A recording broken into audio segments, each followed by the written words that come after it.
Welcome to Karma Chronicles. Please like the video and subscribe. Let's begin. I stared at my phone, trying to wrap my head around the message. It was short, cold, and final. Lena, hey, I wanted to let you know I'm not inviting you to the book launch gala. It's a small event, and we had to prioritize important guests. I hope you understand, I blinked. Rereading the words, the notification kept buzzing. As if my phone was mocking me, I couldn't wrap my mind around it. Lena, my little sister, the one I'd spent years helping through everything, was cutting me out of her milestone moment. The gala, the one she had been planning for months, the one I'd been so excited for. Lena had always looked up to me, even when she didn't admit it.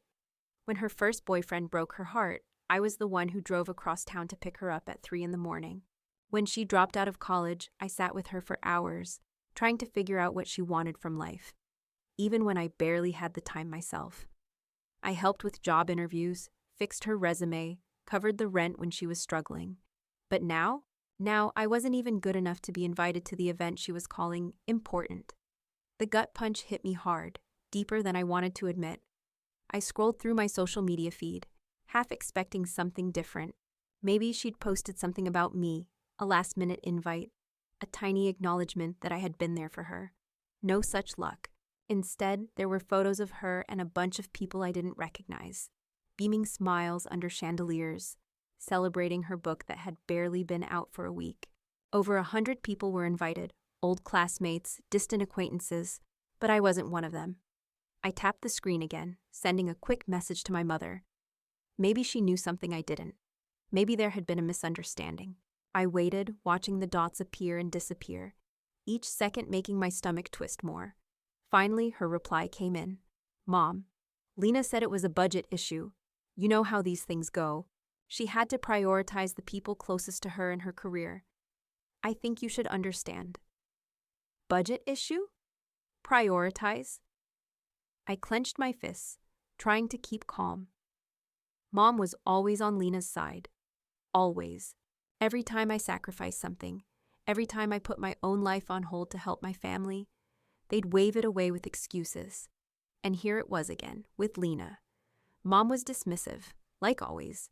She called me the strong one who doesn't need help. But right now, I felt like I was invisible, the backup plan, the one you only remember when it's too late. I tapped out a quick response. I see. I didn't even know what else to say. There was no point in arguing. I was tired of being the one who did everything for everyone else and never asked for a thing in return. Tired of being the invisible, reliable support that no one ever thought twice about. But this was different. Lena had crossed a line. As the reality of it all hit, I realized something. This wasn't just a forgotten invite. It wasn't a mistake. I was being deliberately excluded. As though everything I'd done for her didn't matter. As if I didn't matter. And at that moment, something inside me snapped. I was done. I didn't need to play the role of the dependable older sister anymore, the one who solved everyone's problems, only to be overlooked at the moment it counted. If they wanted me to be invisible, then fine. I'd give them exactly what they wanted. The decision was made. I grabbed my keys and headed out the door. I wasn't going to sit around and wallow in this. I wasn't going to keep chasing after people who didn't appreciate me. It was time to focus on myself for once. The door slammed behind me, but the weight of it felt oddly freeing. It was the first step towards something different. It wasn't the first time I'd felt unappreciated by my family. In fact, as I sat in my car, the engine idling beneath me, I started to replay the years in my mind. It felt like a cycle I couldn't escape. I had always been the problem solver, the one who swooped in when things went wrong. And it wasn't just Lena. It was everyone. My parents, my uncles, my friends. Every time something went sideways, they turned to me. I remember one night in particular, back when I was still finishing my architecture degree. It was the night before my final exam, and I was locked in my tiny studio apartment, covered in blueprints and textbooks. I was exhausted, barely able to keep my eyes open, but I needed to study. Then my phone buzzed. It was Lena. Lena, can you pick me up? I just found out he was cheating. I don't know what to do. I didn't even hesitate. I threw my notes aside, grabbed my keys, and drove across town to pick her up. her sobbing voice still echoing in my mind. She was always getting into these messy relationships, always the one to fall for the wrong person. But I loved her. So I was there. Again, I was always there. I took her out to eat, talked her through the heartbreak, tried to convince her that she deserved better, even though I didn't know how to convince myself of that.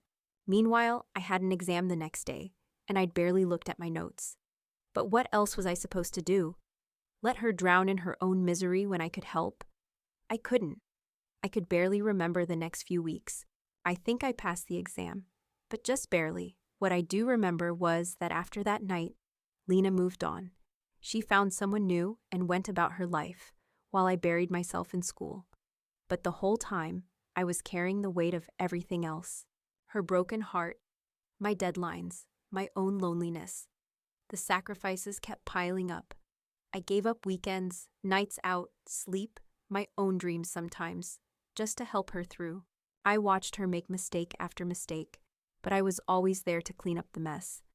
I even wired money from my barely there savings to help her cover rent when she lost her job. Lena, you're the only one I can rely on. Those words, I heard them all the time. The only one. And I was. But who was there for me? Who stepped up when I needed help? When I was overwhelmed with my own issues, juggling school and work, nobody came to my rescue. No one picked up my slack. When Lena called me in the middle of the night to help her out of some mess, I answered. But when I had a breakdown of my own, when I was exhausted and overwhelmed, no one even noticed. Or worse, they didn't care. The real slap in the face came when I realized that Lena never seemed to acknowledge my sacrifices. She didn't ask if I was okay. She didn't thank me for all the things I did for her. She just assumed I'd always be there. I could already hear my mom's voice in my head. Clara, you're the strong one. You don't need help. I hated those words. I hated being labeled the strong one. It was as if it was my job to fix everything. That night, as I sat in my car, the weight of all those years hit me. I wasn't just tired of helping Lena. I was tired of helping everyone. I had spent years putting others first, making their problems my problems. And for what? To be taken for granted. Lena had the nerve to cut me out of her big day, but she wasn't the first to do it. My parents had always expected me to be the rock, the foundation, while they went about their lives. They never asked how I was doing. They never asked if I needed anything. All these years, I had been the one who quietly bore the burden of my family's expectations, the one who helped when I didn't have the energy, the one who showed up, even when no one showed up for me. I closed my eyes, letting the silence settle over me. This was it. I was done. Done being the family's backup plan. Done being the one everyone relied on, only to be ignored when it mattered. I had a life to live, my own dreams to chase. And maybe, just maybe, it was time I started focusing on myself. As the car's engine hummed, I made a promise to myself.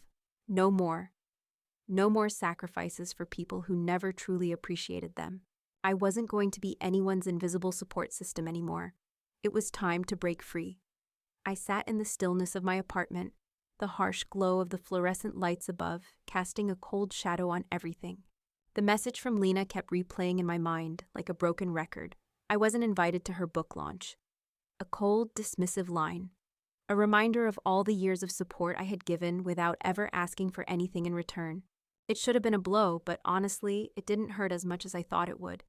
It wasn't that I didn't care. It just felt like it had been building up for years. Lena's decision to cut me out was the final straw.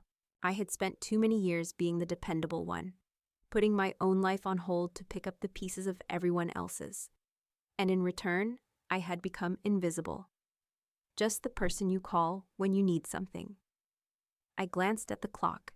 It was nearing midnight. My mind buzzed with everything I had been keeping bottled up. Family obligations, expectations, all of it. I felt suffocated. And at that moment, I realized something. I didn't have to keep suffocating myself. I opened my laptop. The keys clicked beneath my fingers, almost mechanical, as I searched for flights. A solo trip. Somewhere far away, Santorini. I'd always wanted to go. A dream vacation I had pushed aside 100 times in favor of helping everyone else. But not anymore. I scrolled through resort options, finally landing on one with a cliffside view. a suite with an infinity pool and access to the spa. It was over the top, indulgent, and expensive, but I didn't care. This wasn't for anyone else. This wasn't about responsibility or saving the day. This was about me. Without hesitation, I clicked book now. I could feel the weight lifting off me, the tension in my shoulders dissolving as I confirmed the details. This was my escape, my first step toward freedom. I posted a photo to social media, an older picture from a business trip to New York, a smile on my face, but this time, the caption was different. This time, I wasn't pretending. Choosing peace over chaos, it read. I hit send, and for the first time in a long time, I felt a small spark of something. It wasn't joy exactly, but it was close. It was relief. I wasn't waiting for anyone to validate me anymore. I wasn't looking for approval. For the first time in years, I felt like I was doing something for me. The notifications started rolling in. A few of my friends, people who had been supportive over the years, sent kind words. My aunt, who had always understood me more than anyone else, left a message. "You deserve this, Clara. It's about time you took care of yourself." I smiled, her words grounding me in a way I hadn't expected. I wasn't alone in this. Even if my family didn't see it, there were people who did, and that in itself was enough for now. I set the phone down and leaned back against the couch, closing my eyes for a moment. I could hear the distant sounds of the city outside my window, but it didn't feel overwhelming anymore. The noise of everything, the expectations, the disappointment, the years of sacrifice, it was all fading. I was leaving it behind. For a few days, maybe longer, I would be alone, away from all the people who took me for granted, away from the guilt that always followed me when I said no. And for once, I didn't feel bad about it. I didn't feel guilty. I would go to Santorini, take in the sunsets, the quiet, the space to breathe. I would figure out what it meant to live for myself, not for the people who only saw me when they needed something. This was my time, the beginning of something new. And as I sat there, thinking about what was ahead, a part of me smiled. I wasn't invisible anymore, not to myself, not ever again. The plane touched down in Santorini, and as I looked out of the window, the sight of the rugged, sun-soaked cliffs and the deep blue Aegean Sea stretched out before me.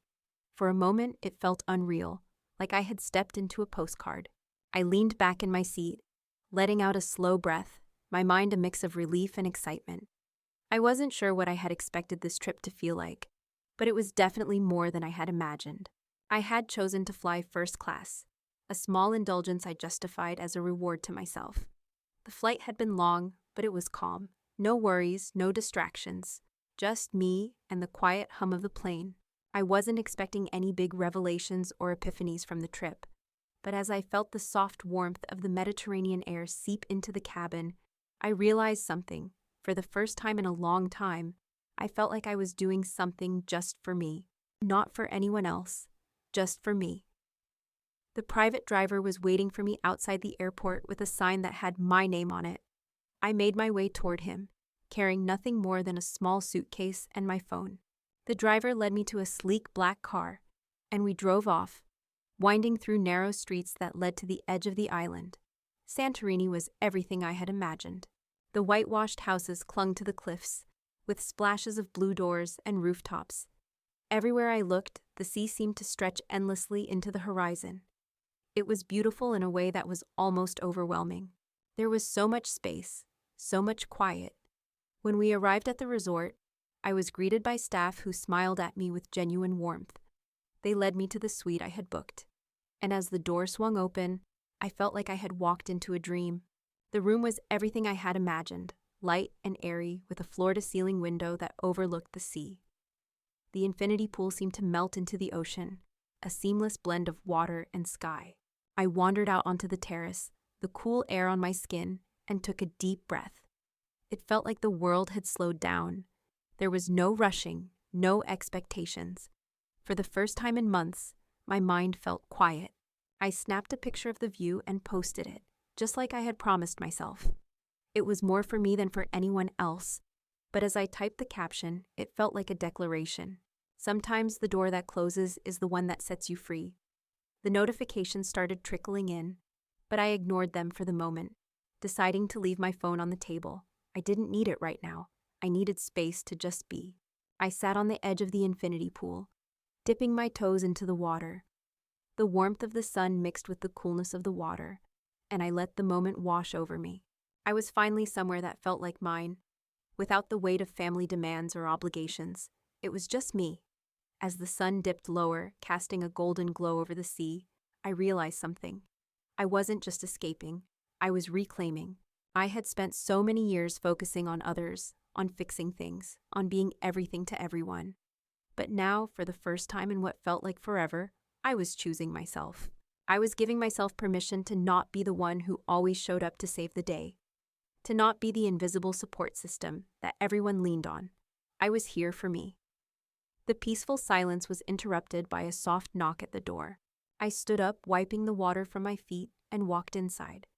The staff had left a welcome basket, wine, fruits, and a few local treats. It was a small touch, but it made me smile. I poured myself a glass of wine, then sat back down on the terrace, taking in the view again. I closed my eyes for a moment, letting the sounds of the sea, the gentle breeze, and the soft clink of the wine glass soothe me. For the first time in ages, I felt like I could breathe without a weight pressing on my chest. I wasn't just somewhere different. I was finally somewhere that was all mine.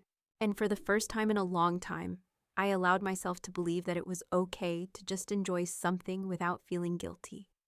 No more chasing approval. No more guilt for setting boundaries. I smiled, the feeling of freedom sinking in deeper. This was what I needed. This was what I deserved. Tomorrow, I would explore more of the island.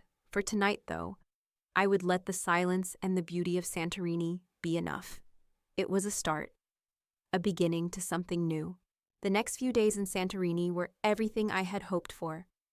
I spent my mornings wandering through quiet cobblestone streets, sipping coffee at outdoor cafes, and taking in the stunning views of the caldera. The evenings were for the sunset, an endless palette of oranges, pinks, and purples that seemed to stretch across the horizon forever. It was pure peace. But, as expected, the calm was short-lived. One afternoon, I was lounging by the infinity pool, a cool cocktail in hand, letting the sun warm my skin. The gentle sound of water lapping against the pool's edge was interrupted by the buzzing of my phone. I groaned, glancing at it and seeing a string of messages from Ethan, my cousin, of all people. I sighed, not eager to dive into whatever family drama was happening back home, but curiosity got the best of me. I unlocked the screen and opened his latest message. Ethan, Clara, I don't know what's going on, but Lena's book launch turned into a disaster. The keynote speaker walked out after a massive argument. And Mom and the uncles are fighting. Everyone's blaming Lena. Now Grandma's saying it's your fault because you weren't there. What happened? I felt a flicker of amusement, though I quickly squashed it down. So, it had imploded without me. Of course it had. I wasn't surprised. The more I thought about it, the more it felt like karma, the universe's way of balancing the scales. After all the years of my family's emotional neglect and selfishness, Clara, I'm sure it's fine. Their chaos is no longer my concern. I sent the message and set the phone down, not really expecting a reply. I had just decided that I was done with the family drama, and it felt good. They were always the ones in crisis, the ones who couldn't keep their act together. But this time, it wasn't my problem to fix.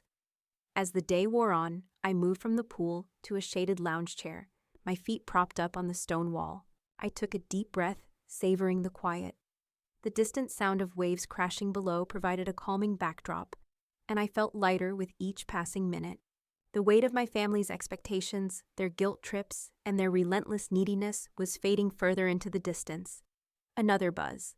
I didn't bother looking at the name. I could guess who it was. Sure enough, it was my mother. Mom, Clara, please, Lena is upset.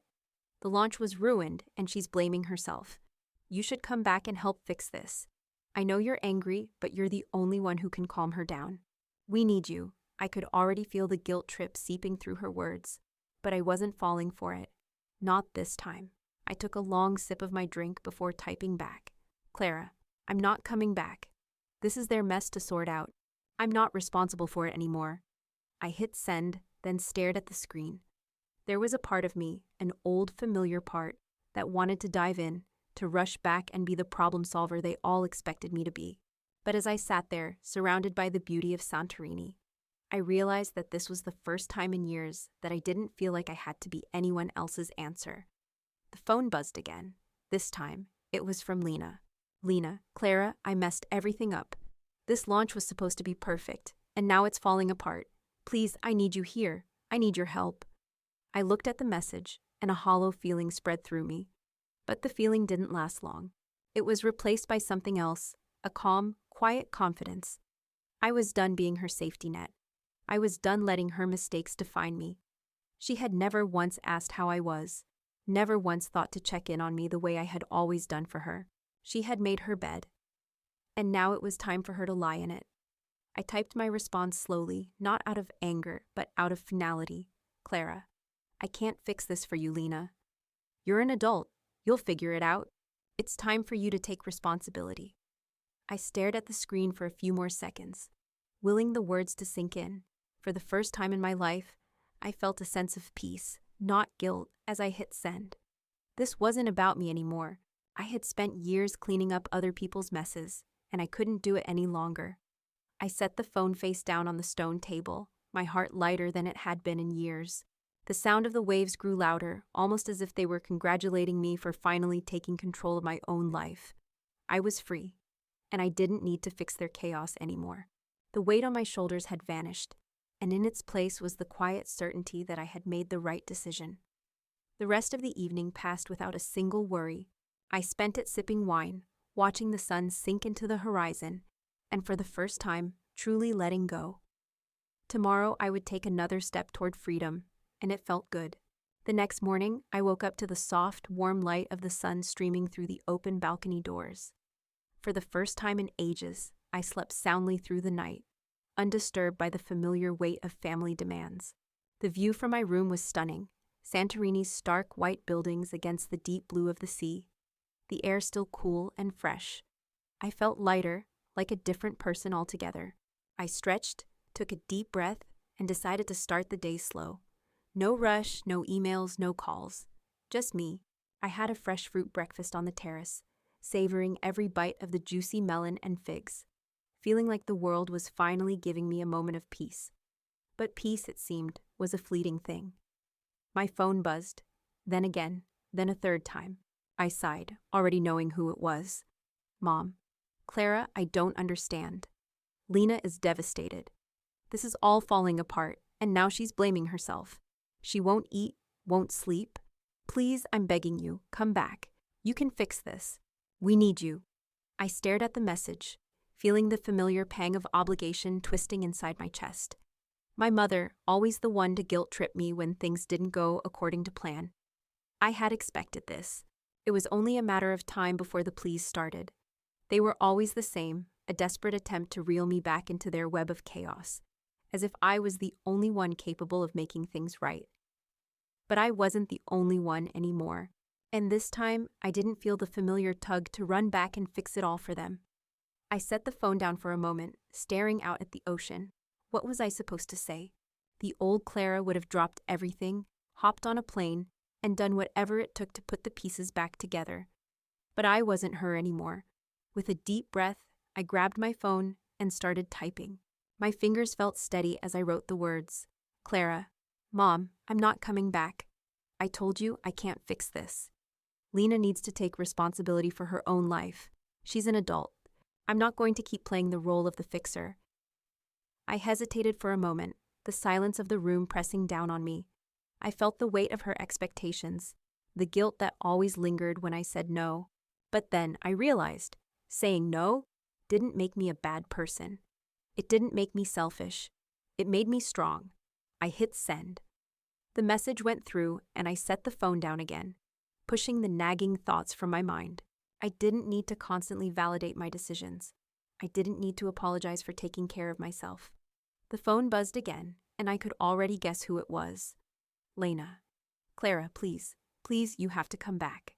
Everything is falling apart. The launch is a disaster, and it's all because you weren't here. You promised me you'd be there. I need you. I stared at the message for a long time. The words felt like a slap, not because of their content, but because of the realization that she was still using me as her safety net. She was blaming me for everything that had gone wrong. The message, full of desperation and guilt, was just another manipulation. She needed me to come back, not because she cared about me, but because she couldn't handle things on her own. I had given so much for so long, my time, my energy, my life, but no more, not anymore. I typed back quickly, not giving myself time to second-guess it. Clara, you'll figure it out, Lena. I'm not coming back. I can't be your safety net anymore. You need to handle this yourself. I'm done fixing things for you. I hit send and closed the app, putting my phone face down. My heart was pounding in my chest. But this time it wasn't from anxiety or guilt. It was from the rush of finally standing up for myself. I had said no. I had drawn the line. I stood up and walked to the edge of the balcony, looking out over the breathtaking view of the caldera. The waves gently lapping against the shore below seemed to echo my feelings. Calm, steady, and for the first time in ages, completely at peace. For so long, I had been the one everyone turned to, the one who fixed problems, the one who carried the weight of everyone else's expectations. But now, in this moment, I was free. I had taken back my life, my time, and my boundaries. The phone buzzed again. I didn't even check it this time. There was nothing more to say. No more guilt. No more feeling responsible for other people's chaos. I grabbed a towel and walked down to the beach, feeling the soft sand beneath my feet. It was time for me. Only me. And I wasn't going to apologize for it. I smiled, letting the cool Mediterranean breeze wash over me. The future felt wide open, like the horizon in front of me. I was done. And for the first time in a long time, it felt good. The next few days drifted by in a serene blur. I spent my time lounging by the pool, enjoying the quiet of the resort. I explored Santorini's narrow streets, lost in the charming labyrinth of whitewashed buildings, quaint shops, and local cafes. The sun was always warm, the sky clear, and for the first time in a long time, I wasn't thinking about anything except now. But of course, the messages kept coming. From my mother, from Lena, from the usual cast of family members who seemed to think they could still pull me back into their web. And yet, I didn't feel guilty. I didn't feel the familiar tug to pick up the phone and dive back into the drama. It wasn't mine anymore. But there was one person I hadn't heard from. One person I had almost forgotten about in the midst of everything. My cousin, Melissa. She was different from the rest of the family. She never played the guilt card, never tried to manipulate me. She had always understood. We'd spent hours as kids talking about life, about everything we hoped for and everything we were trying to avoid in our families. She'd always been someone who got it. I thought of her as I sat by the pool that afternoon, letting the warmth of the sun seep into my skin. She knew what it felt like to be the dependable one in a family that took some more.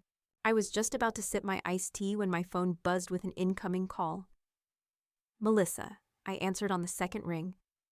Clara, she said, her voice light but with an undercurrent of concern. How's Santorini? I leaned back, feeling the tension slip from my body just at the sound of her voice.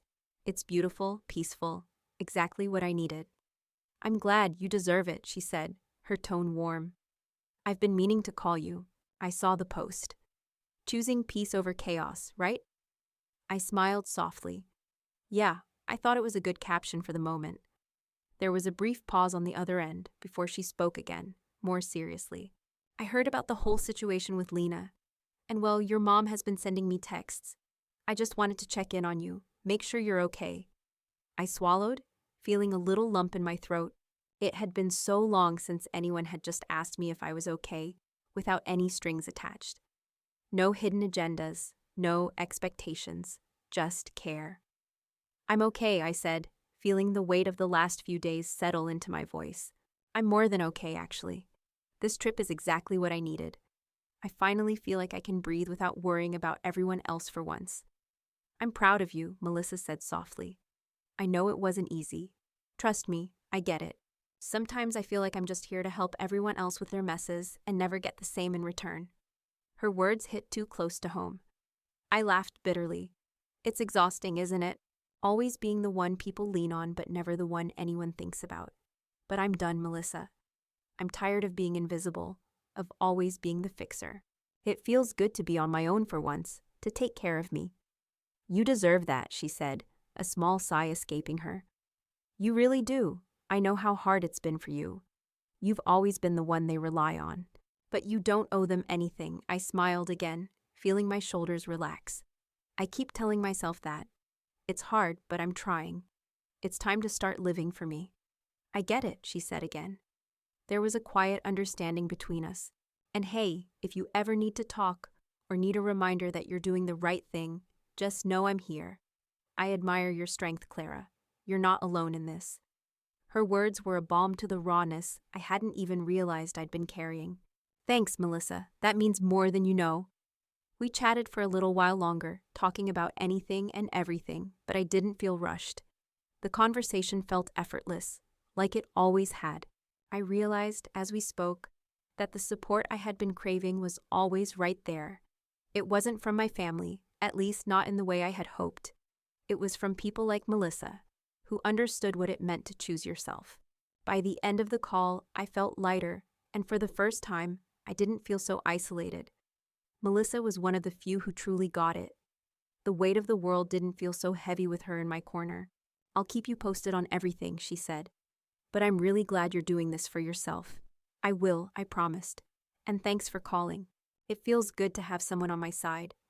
I hung up the phone, sitting back in the lounge chair, and let the wind ruffle my hair.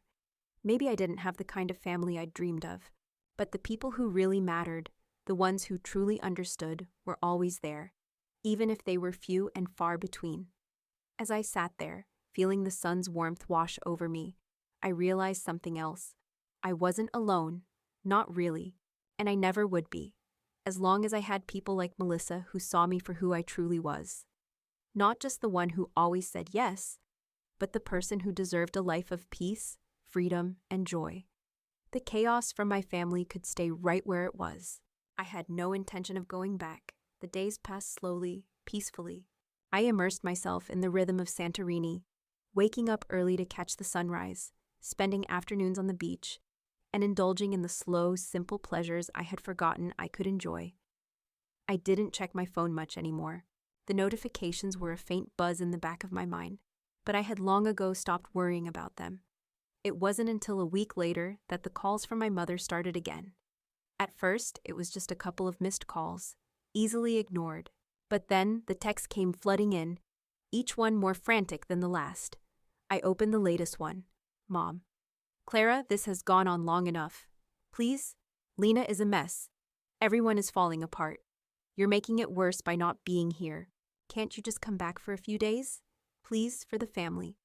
I felt the familiar rush of irritation and frustration rise in my chest. My mother, always the mediator, always the one who didn't want to rock the boat, was back in full force. The guilt trip was never far behind. I read the message again. I couldn't even bring myself to respond immediately.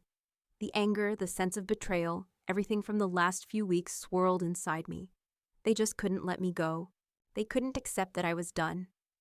I set the phone down on the table and walked out to the terrace, taking in the breathtaking view of the ocean stretching endlessly below. The quiet was soothing. It had been so long since I'd felt this calm, this clear. I realized, standing there, that I had been holding on to something I didn't need anymore. The idea that my family needed me. I wasn't their problem solver anymore, and they didn't deserve me. I went back inside, picked up my phone, and saw another string of missed calls. This time, it was from Lena. Lena. Clara, please. You've ruined everything. This launch, this moment. It was supposed to be perfect, and now it's all falling apart. I need you. Why are you doing this to me? I stared at the message. Why are you doing this to me? The words hit me hard, but not in the way she intended. She was still doing it, still trying to make it my responsibility. She had somehow twisted it all, convinced herself that I was the one causing the mess. But no, not this time.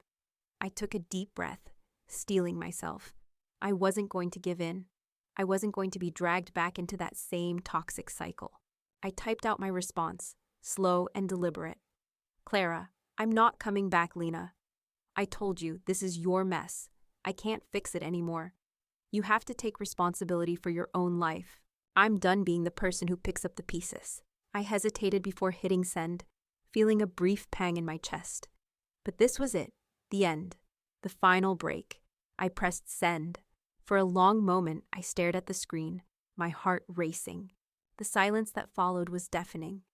Then the phone buzzed. A new message from my mom. I knew it wasn't going to be anything different, but I opened it anyway. Mom, you don't understand. You never have. This is family. You can't just walk away like this. It's your responsibility. You don't get to shut us out. I laughed bitterly, shaking my head. I had heard it all before. The words family and responsibility had always been their tools, their weapons. I typed a final message, letting it go without hesitation. Clara, no, Mom. This is your responsibility. I'm not your backup anymore. I hit send and set the phone down with a finality I had never allowed myself before. I walked over to the window and looked out at the horizon, the deep blue sea, the sky stretching endlessly, and the soft golden light of the late afternoon. It was all mine now, this life, this peace. For so long, I had been afraid of letting go of the people who had always been a part of my life. But now I saw it clearly. They had never truly seen me. They had never truly cared about my well-being the way I had cared about theirs. They had used me, and I had let them, but no more. I wasn't going to let them define my worth anymore.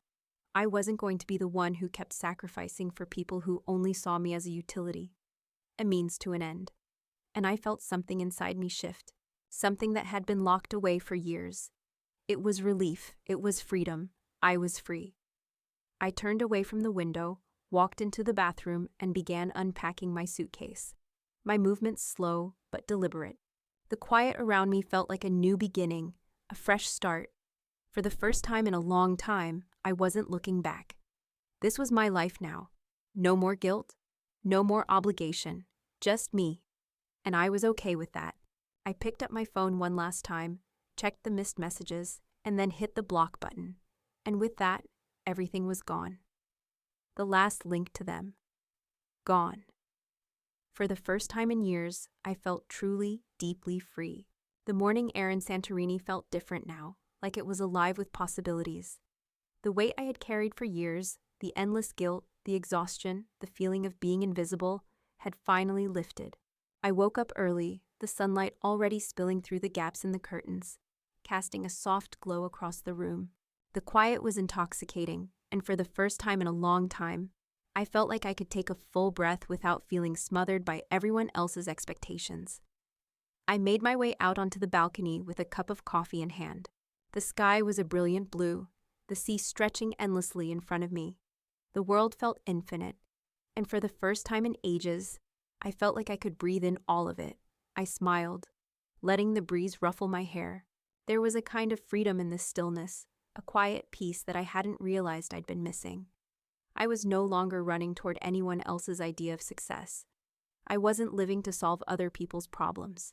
I was finally living for myself. I sat down on the lounge chair, the soft cushion molding around me, and closed my eyes for a moment, letting the warmth of the sun sink into my skin. There were still messages coming in from my family, still the occasional buzz of guilt and expectation, but it felt so far away now. I was learning to let go of it, to accept that my happiness didn't have to be tied to their approval. I had my own life to live, my own dreams to chase. I pulled out my phone, almost absent-mindedly, and typed out a quick post on social media. It was simple, just a picture of the view in front of me, the endless blue of the ocean meeting the sky. But the caption felt significant, like a quiet promise to myself. When you stop chasing approval, you find peace. The post felt like a declaration, not just to the world, but to myself. I was no longer running after validation from anyone, least of all my family. The likes and comments were nice, sure, but it was the words that mattered. The words that reminded me of what I had learned here, that I was worthy of my own peace. As I posted, my phone buzzed again. I glanced at it and saw it was from Melissa, my cousin, the one person in my family who had always understood me. Melissa, I saw your post. You're doing the right thing, Clara. I'm proud of you. Take care of yourself. You deserve this. I smiled, feeling the warmth of her words wrap around me like a hug. Melissa had always been my ally, the one who never tried to guilt trip me or make me feel like I had to carry the weight of the family on my shoulders. She was the one person who truly understood the pain of being constantly expected to give and give without ever being seen for who you really were. I texted her back quickly. Clara, thank you. I finally feel like I'm doing the right thing. It's not easy, but it's the only way to move forward. I'm starting over. I didn't know exactly what that new start looked like yet, but it didn't matter. For the first time, I wasn't weighed down by the constant worry of everyone else. I didn't need their approval. I had my own approval now, and that was enough. The rest of the day unfolded lazily, the way vacations are supposed to. I spent it walking through the quiet, winding streets of Santorini, stopping at a local cafe for a pastry, and watching the tourists pass by. I even ventured into a few shops, picking out a few small souvenirs to remind me of this place. The place where I had learned to let go of everything that had held me back for so long. As the sun began to set, I made my way to the beach, sitting in the sand with my feet in the cool water. The waves lapped at the shore, and the sky above was painted with streaks of pink, orange, and purple. It was beautiful, almost painfully so. And in that moment, I felt something stir inside me, a deep sense of gratitude for this new chapter, for the space I had given myself to grow. For the first time in a long time, I didn't feel like I had to apologize for taking up space. I wasn't invisible anymore. I wasn't someone's backup plan or problem solver. I was Clara, the woman who had finally learned to choose herself, and it felt like I was stepping into a new horizon. As the night fell, the stars above the Aegean Sea began to shimmer, and I felt a sense of rebirth. As if I was seeing the world for the first time, I was free, and no one could take that away from me. The quiet, gentle rhythm of the waves, the cool breeze, the stars above, all of it was mine. And in this moment, I was finally at peace with that. The future stretched out before me, full of possibilities, and for the first time in years, I didn't feel the need to chase any of them.